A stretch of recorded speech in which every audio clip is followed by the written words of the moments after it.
تازه ستانکزي د پاکستان په اړه مهمې خبرې کړي، وایي ډیورنډ په رسمیت نه پیژنو. درنو لیدونکو، نور جزئیات را سره ویډیو کې وګورئ او چینل هم سبسکرایب کړئ. سلام، ستړي مشئ. د بهرنیو چارو وزارت سیاسي مرستیال وایي ډیورنډ فرضي کرښه د افغانستان او پاکستان ترمنځ یوه فرضي کرښه ده. دا خاوره هیڅوک له افغانستان څخه نشي جلا کولی.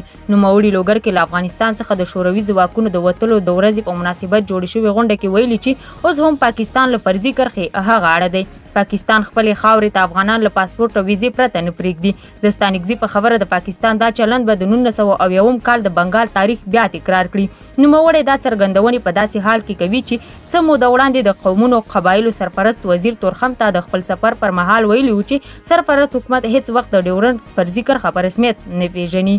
تر بیا ښه وخت ولرئ.